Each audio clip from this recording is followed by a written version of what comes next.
All right. I think it's 12.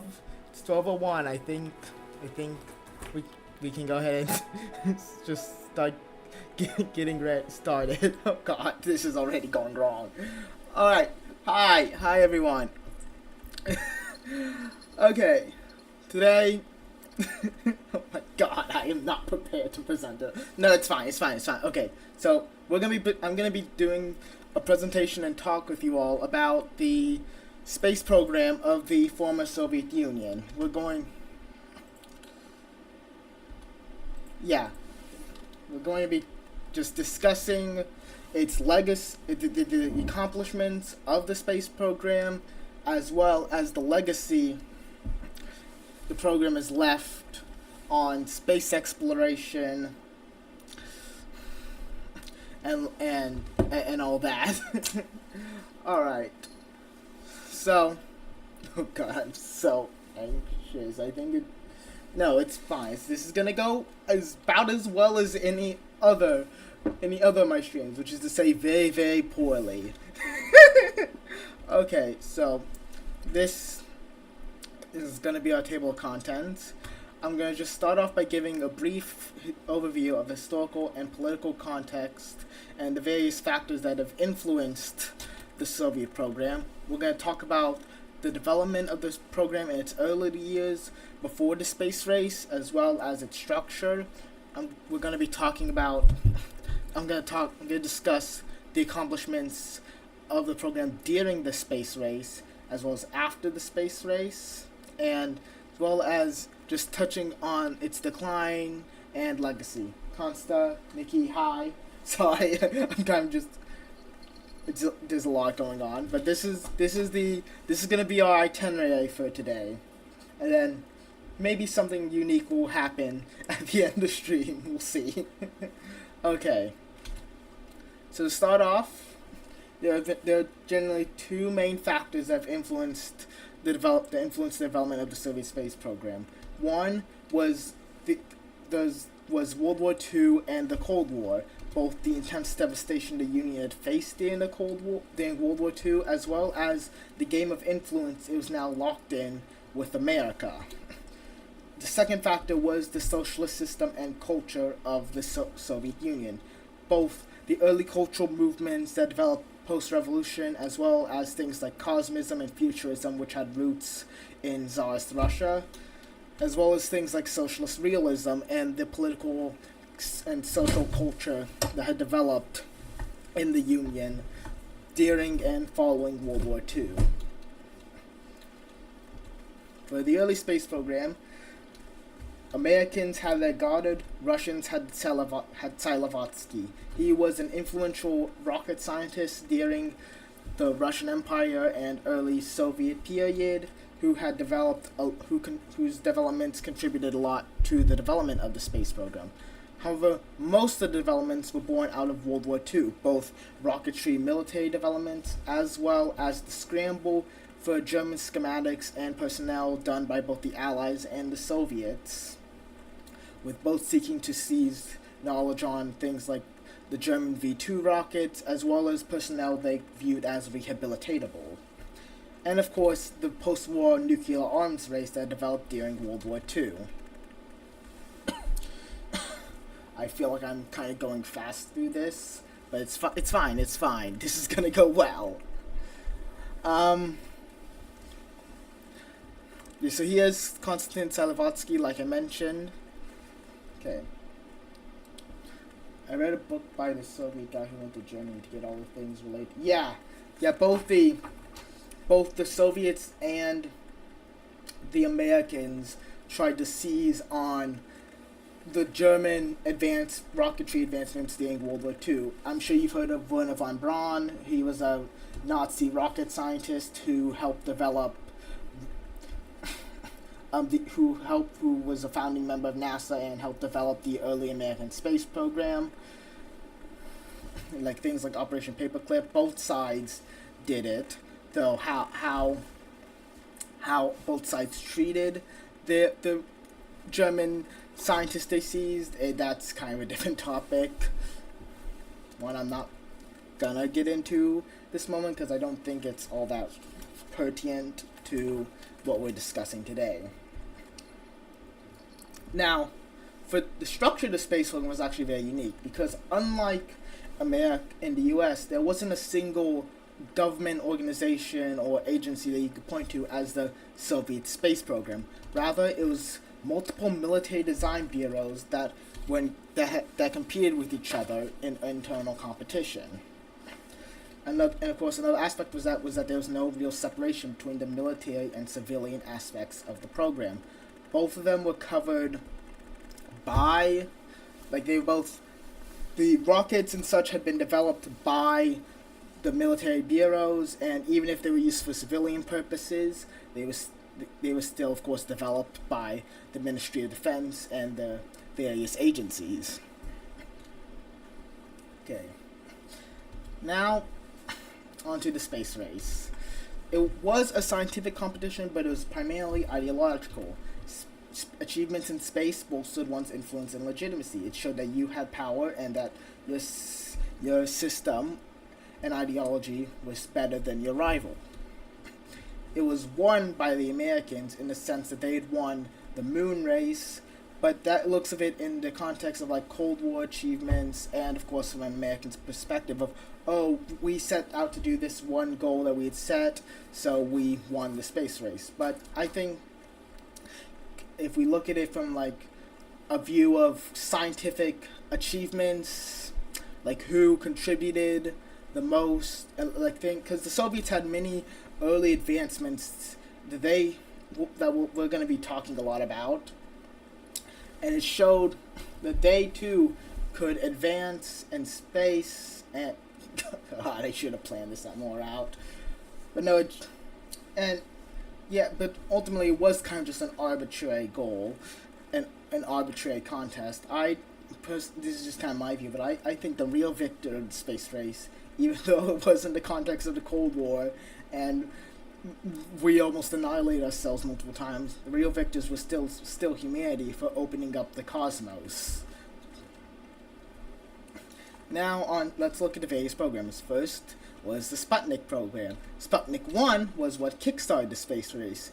And even though it was really just a beach ball that went beep boop, it scared the shit out of the Americans, who were like, oh my god, how did the Soviets do this? Sputnik 2 was launched a month later, and it carried Laika, the first dog in space, who sadly didn't survive. Obviously, the proper into the space race for 19. Also, I'm gonna touch on the Apollo Soyuz, but I definitely think that'd be a better end to the space race, because it doesn't look at it as just we won, they lost. It looks at it from more we show that we can cooperate. But no, Sputnik 2 was launched a month later. Okay, Laika, like I said, she didn't survive, but it's okay, because on Korabl, Sputnik 2, Sputnik 5, Belka and Strelka, two space dogs, did survive the trip, and they were the first animals in space to survive an orbital trip and to come back down to Earth, which I think is very neat. Here is a commemorative stamp that was printed in the Union for the two space dogs. Oh, fuck, I don't speak Russian. Why am I trying this? Whatever, you get the point. It does show how there was a huge space culture in the Union, which I think I talk about near the end. I don't remember. Alright. Now, of course, you're probably also familiar with Vostok and with the Vostok programs. Belka and Strelka are well known in modern... Huh! Oh, that's very interesting. I did not... Yeah. Okay, I guess that makes sense. Yeah, because they were the first to survive. But no, both Laika and Belka, Strelka, they're all very important towards the advancement of Soviet space, the Soviet space program. But no, back on topic. God, I'm easily distracted. Like I said, you're likely also familiar with the Vostok program. The manned missions that carried the first man into space, Yuri Gagarin, as well as the first woman, Valentina Tereshnikova, in 1963, a full 20 years before Americans would do the same with Sally Ride. Following the end of the Vostok program was the Voskhod program. It was designed as a continuation of Vostok, but it recycled many of the components of the original Vostok program and was cancelled after just 2 flights. But during that time on Voskhod 2, we did get the first spacewalk with Alexei Leonev in 1965. Oh, she does have a tradition like Pavlov's thought. Yeah, there's a lot of. You said Belka and Strelka. My mind was flooded with. Oh, yeah, okay. Yeah, I think it's nice that the dogs are given honors in culture. That's still good. Okay. Now, let's talk about the Luna program. It was a series of unmanned lunar missions designed to explore the moon. And there were a lot of accomplishments in it. We got the first images of the far side of the moon with Luna 3, which I will show, don't worry. We got the first soft lunar landing with Luna 9. It was the first unmanned lunar mission. Americans might have gotten the first man, but the Soviets were technically the first with the lander. We got the first lunar rovers and the first rovers on the celestial body with the Lunokhod program, as well as some sample return missions. But all these accomplishments were kind of overshadowed by Apollo and pushed out of a lot of people's public consciousness because of just how big of an accomplishment, putting a man on the moon was. Okay, so here are the images that were captured by Luna 3 right here. You can see, if you know what the far side of the moon looks like, you can kind of make it out. Yeah, Soviet lunar samples, it was after Apollo 11.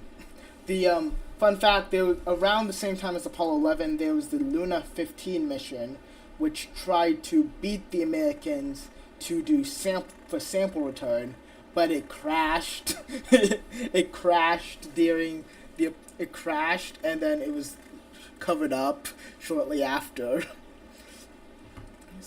But no, the Soviets would do their own lunar sample return missions later. And here's a model of Lunokhod 1, and get out with the 6-7, okay? But no, here's a model of Lunokhod 1. It's in a museum in Russia. I think it was in Moscow. I don't actually remember, but it was. You could see this. This was the rover that they'd sent to the moon. But of course, as we all know, the Soviets didn't make it to the moon first, but they did certainly try. They did it through the Soyuz program, both the 7K L1 Zond and the 7K LOK program. The Zond was designed for the flyby missions, and the LOK was for the actual landing. And the LOK used this absolute kerbal of a rocket, the N1, which had a whole 30 engines on the first stage, which is wild to me. And maybe because of the ludicrousy of the rocket, the N1 tests all failed, and following the death of Sergei Korolev, who was the lead designer behind the N1 rockets and the Soviet attempts to go to the moon, both programs were eventually canceled and scrapped.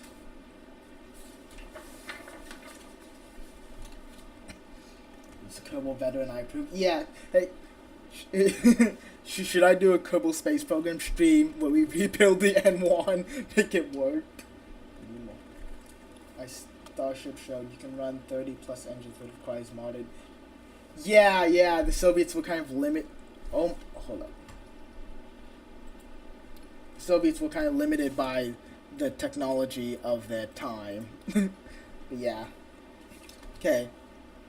Even after the end of the space race with the Apollo missions, the Soviets still had many different programs and accomplishments, and here's what we're going to be talking about.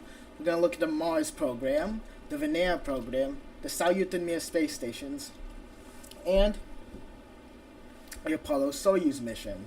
It was the first international joint space probe mission done between the Americans and the Soviets, and it served as a symbol of the Détente period.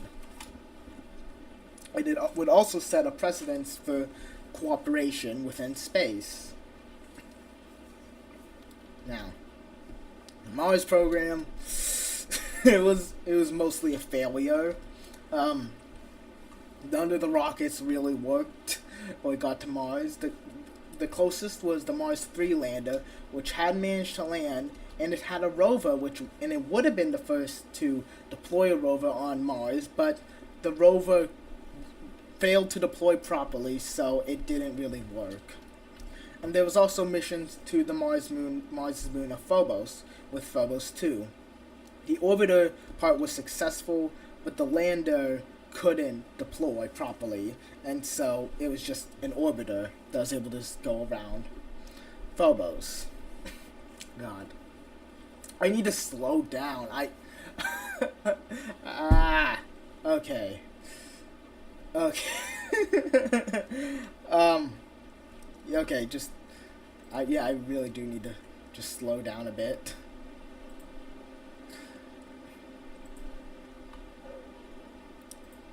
Okay. Now, while the Mars program might have been a failure, the same can't really be said for the next. The Veneer programs were missions to Venus, and they helped us gain a lot of scientific insight into just how hellish the planet is. We got the first atmospheric entry into Venus with Veneer 3 and 4. Both of the probes, by the way, exploded because, they got crushed by the pressure of the Venusian atmosphere. Got the first landings on Venus with Veneer 7 and 8. They managed to improve the design after the other probes exploded in the atmosphere. We got the first images of the Venusian surface with Veneer 9, which I will show here.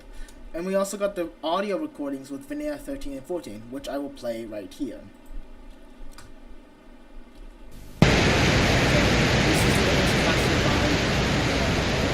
This right here that I'm playing right now, I hope you'll be able to hear. I'm not actually sure, so please tell me if you can't hear it, but it was audio captured of Venus by Veneer 14.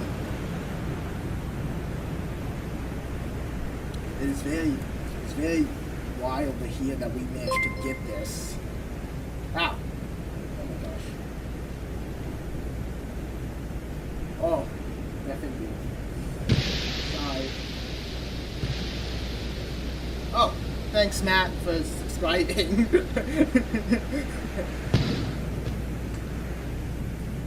I'm probably not going to play all 4 minutes, but I think we can just let it play for a bit, because it's just very wild to me that we managed to capture it. Sounds like really angry, right? Yeah, kinda. Cause, Venus has, its atmosphere is so much thicker than Earth's. And it's just, it's very wild hearing it. Yeah, no, it's just, I think it's probably the wind forces on Venus that are making it sound like that. That sounds like, yeah, there's a lot of audio.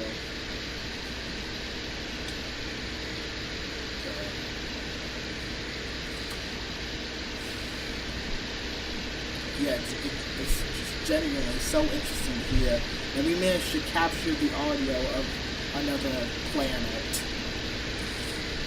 It is just kind of wild.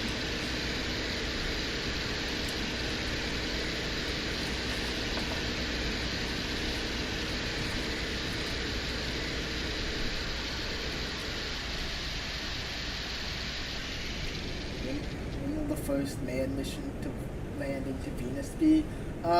Whenever you manage to have a return mission from Eve in KSB, yeah, no, Because like Eve, it is just like Eve and KSP, it is just very, it's land. It's very it's just like it's very difficult to land there. Although there was, I didn't fully watch it, but there was a Soviet sci-fi film that like had the first like had missions to like how to explore the crew like doing a mission to Venus. I think that'd be interesting to watch. Okay. Now, let's talk about the two Soviet space stations, the Salyut and Mir. The Salyut was a series of orbital space stations that were the first long-term space habitation in Earth. And they gave us a lot of it was the first long-term human habitation within space. And they gave us a lot of foundational data and experience about how humans live long-term in space. Planet of the Storms by Pavel Klushchev. Is that the name of the movie I'm thinking of? It might be. I might have to check afterwards. Okay. So here is a mock-up of Salyut 6 in another museum. I forgot which one. Yeah, this was what one of the Salyut stations looked like. Then, following the decommissioning of the Salyut program was Mir. Mir was designed as a next-generation space station for even longer human habitation. It operated for 15 years, 5 of which under the Soviets, and then the 10 more under the Russians. And Mir, following what was another step towards international cooperation in space. Mir actually, yeah, like world, or like I think peace. Yeah. Mir had set more precedents for international cooperation in space, both through the Intercosmos program, which was a Soviet-sponsored program for cooperation within the socialist sphere, as well as following the end of the Union, the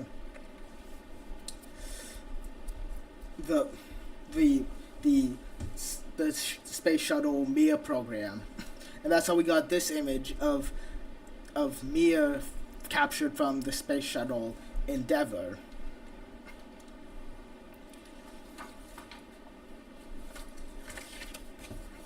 Alright.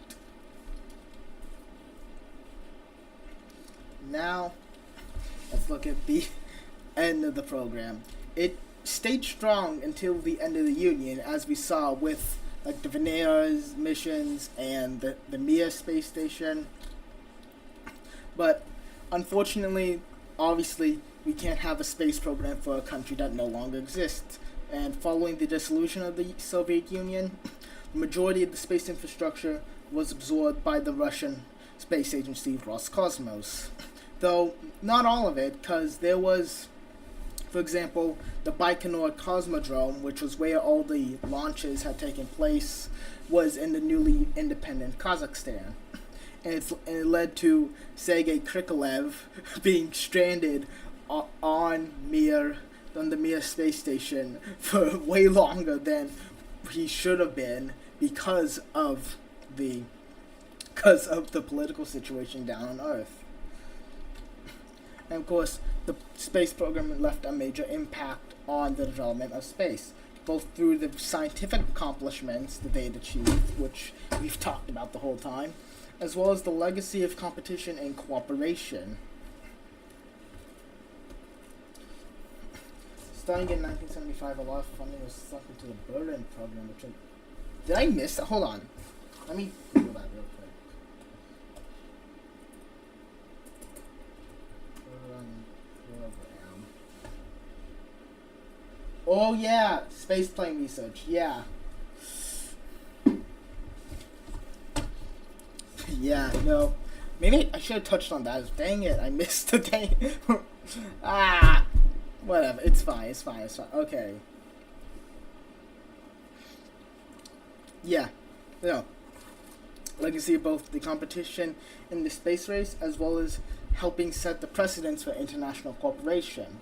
which we see with both the ISS and the Chinese Tiangong space station.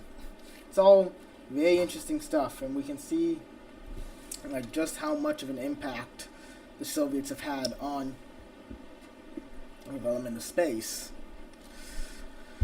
Oh boy, this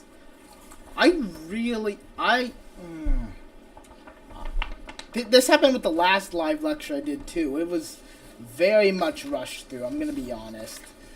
There's a lot we could talk about, but I don't know. I think I get nervous when doing presentations, and so it ends up just. But I think this is good. So, this was the last slide. So, if anyone wants to revisit a section, we could just talk about it more. Depends. I don't really know what to do now.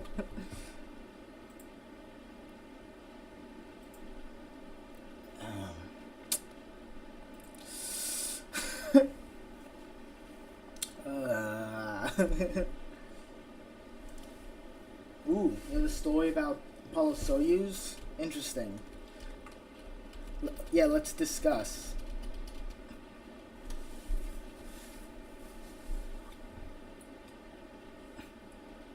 Back then, majority of docking systems are male and female. Yeah. Yeah, we have a very weird tendency to gender things that shouldn't be gender. I know that's probably not what you're trying to get at. I'll wait.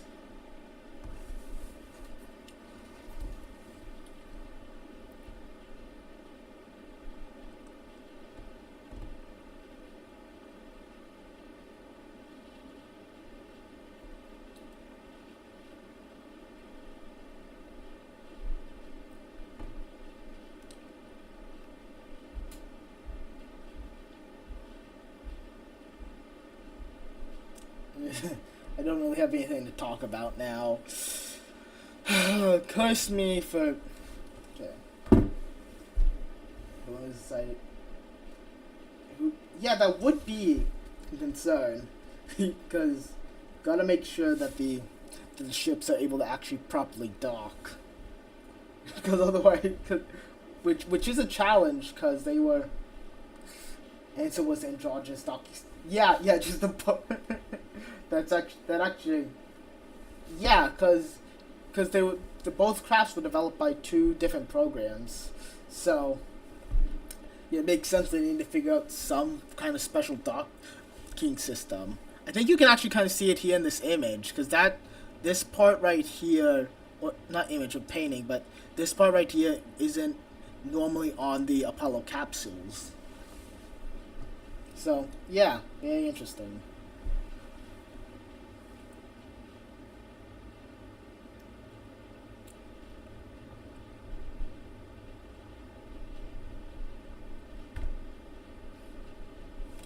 Okay. I literally have no plans now.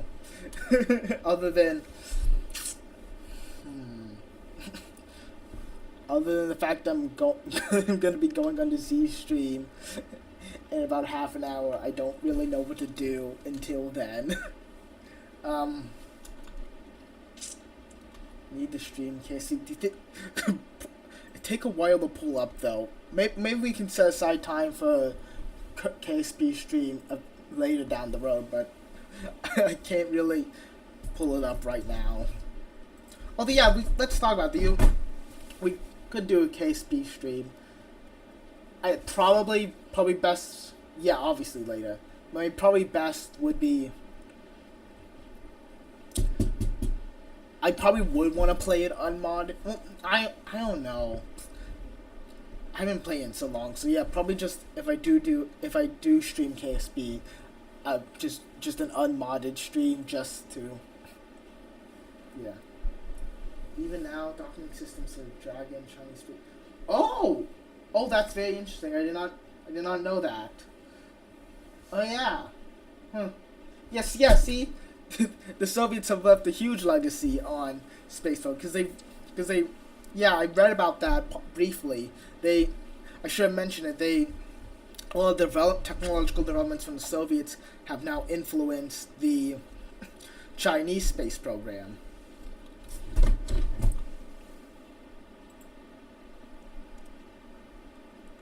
Okay.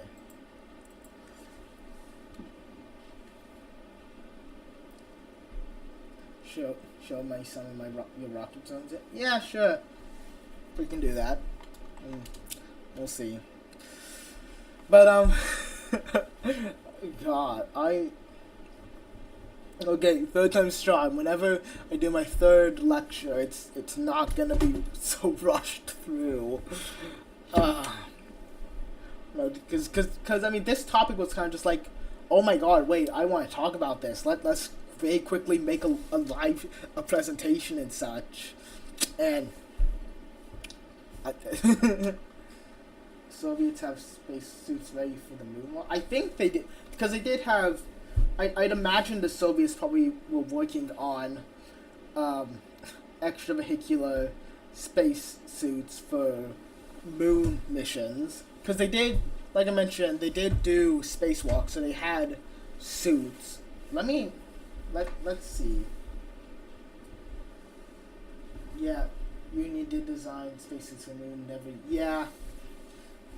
Yeah. Hold on. Let me see if I can pull up an image. Okay.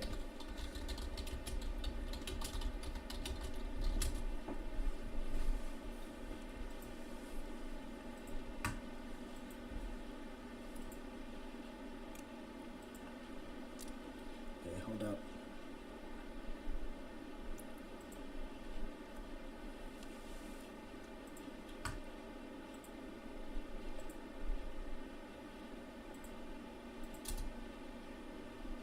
Ah, oh my God. Oh God, hold up. Why you don't need to be so big. Oh jeez. Give me a minute. Why is the file size so big? Oh my God. Stuff never escapes me. Alright.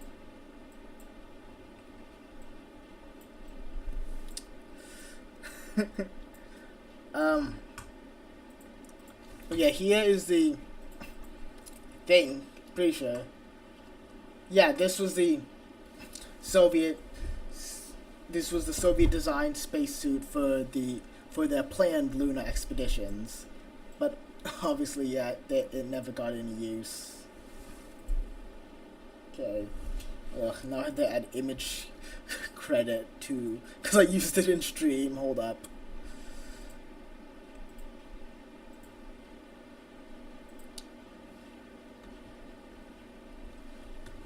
For space, so this gather for scuff is oh my God. Okay. Wow. Very interesting. Okay.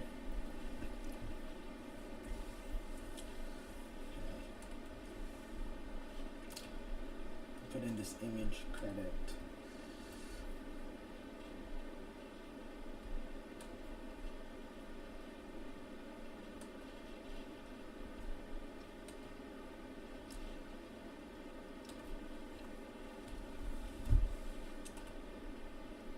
Well, I guess I could do it. No, hold on. Yeah, I can do it right now.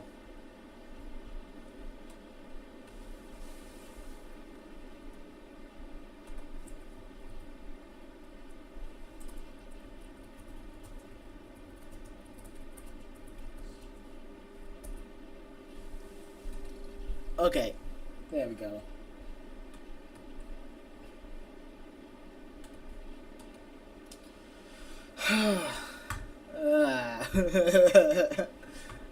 Oh boy.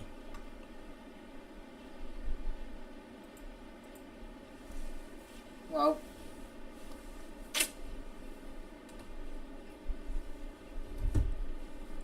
oh, stream died for me for a minute. And yeah, I don't know. I know last stream I was just having random scuff issues with my internet, not just randomly losing stream connection, but ah.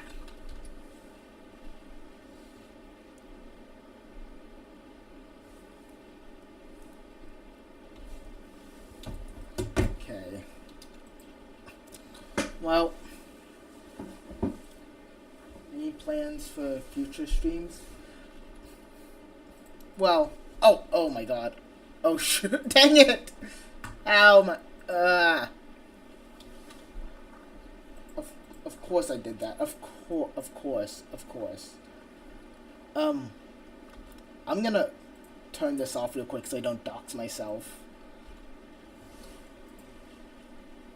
But no, future streams, I think we could continue. I could continue playing Surviving Mars, though. Something interesting: the relaunched version of the game dropped recently, like a week ago. I could get that, but it's also apparently very, very glitchy and broken. So I don't know. If we do want to continue playing if I do want to continue playing Survive Mars on stream, would we want it to? Oh. Would we want to just keep playing on the same save, or like continue buy the new game? I don't have I don't really have that much of a preference, but or we could play a different game. Do y'all have any game suggestions? There are some games we could play. I do have KSP, Subnautica, games like that. It just depends on what you'd want to see on stream.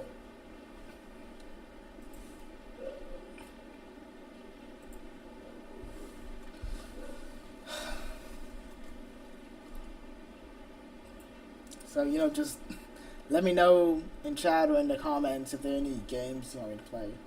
Kerbal is like, yeah, it's a very fun game. I do play on and off though. Because I've been playing a lot of horse game. The Uma Musume is getting to me. I can't escape the horse girls.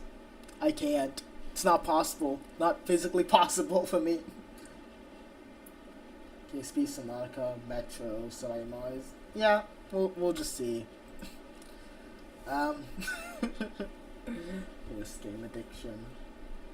I don't know, would y'all be interested if I played Uma Musume on stream? Uma Musume mentioned, yep. Cyberpunk? We could play Cyberpunk. We'll just say, ooh, wait, what is this? Ah! Okay. Don't mess with stuff you don't understand yet.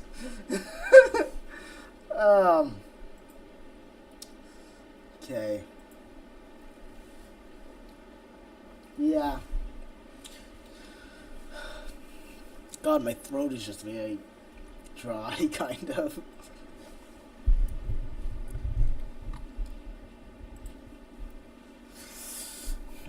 But no, those are all very... Let me write those suggestions down, actually, before I forget them.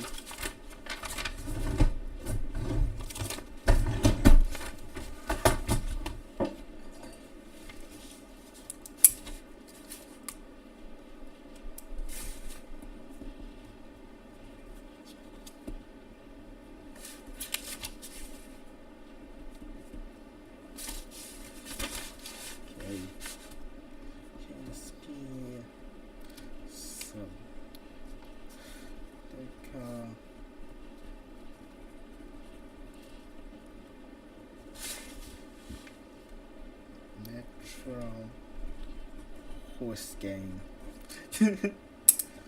Alright. Oh.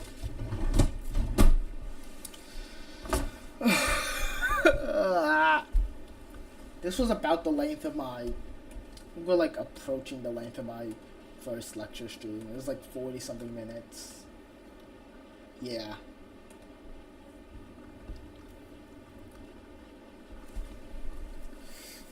Okay.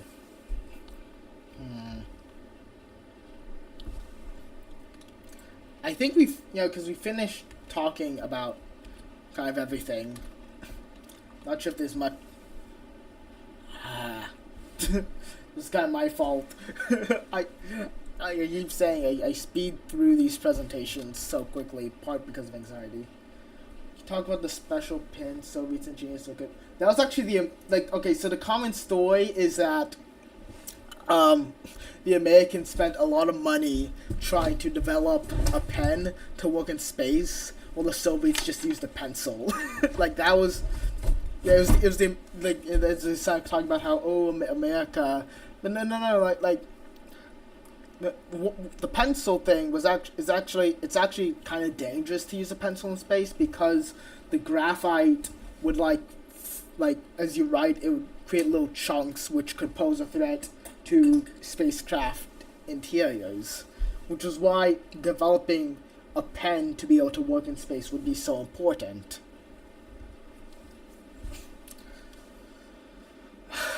Okay.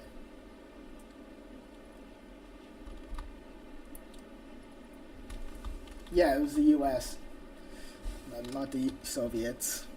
Kind of other way around. Just kind of flicking through the presentation because I don't know what else to do. Hmm.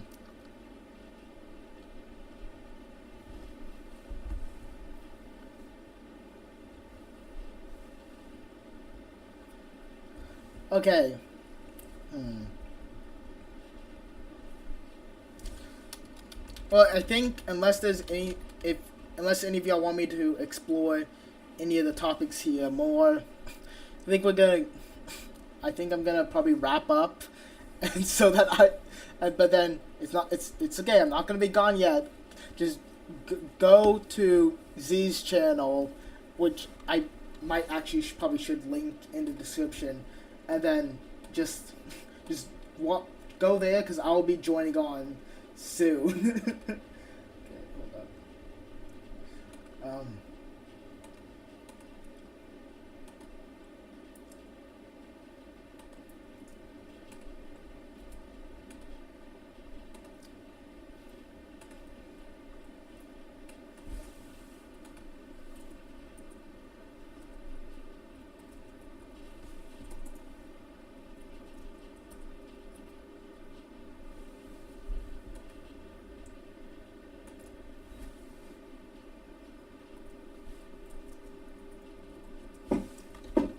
Okay.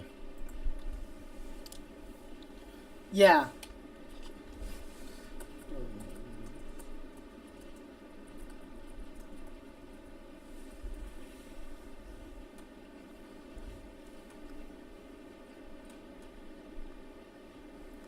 Okay.